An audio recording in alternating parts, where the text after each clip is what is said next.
Hi everybody, I'm Nick Gazzaro, and I work at the Busy High School. Today I am going to read you a story called Separation.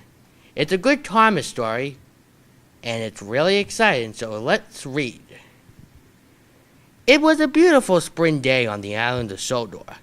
All the engines were working hard, taking passengers all across the island.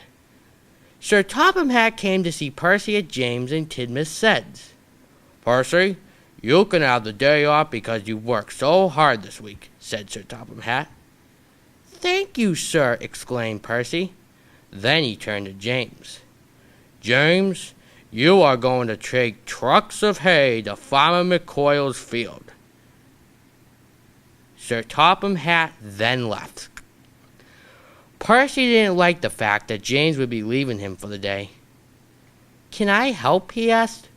"No," boasted James. "This is my job. Sir Topham Hatt gave you the day off." "Why?" "Because you've been useful all week. All I've been doing is shunting in the yard. Today is my first job in weeks." James puffed away. Percy felt lonely, until an idea flew into his funnel. "I'll follow James in case he crashes. Then when he does, I'll be useful than ever before." Then Percy puffed away. Percy puffed through the countryside looking for James. Where could he be, he wondered. Then he spotted James at the hay yard, where workmen were loading hay into James's freight cars. "Doo-doo! Hello, James," whistled Percy. James was surprised to see Percy. "What are you doing here?" asked James. "Aren't you supposed to have the day off?"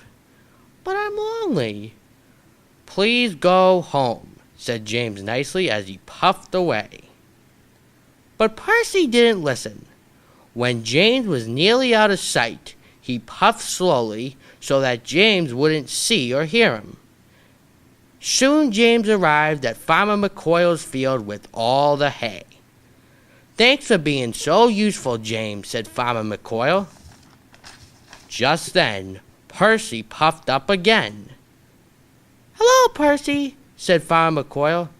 Now James was cross. "Why are you still following me?" he asked. "Because I'm lonely. Even though it's my day off, I really wanted some company, so that's why I've been following you." "Why don't you go home and rest?" suggested Farmer McCoyle. Percy sadly puffed back home. That night, James puffed back into the shed. "You know what, Percy?" "What?" "I guess we learned a lesson today. Sometimes we just need time away from each other, no matter how much we miss them." And Percy and James both agreed. Well, that's the story.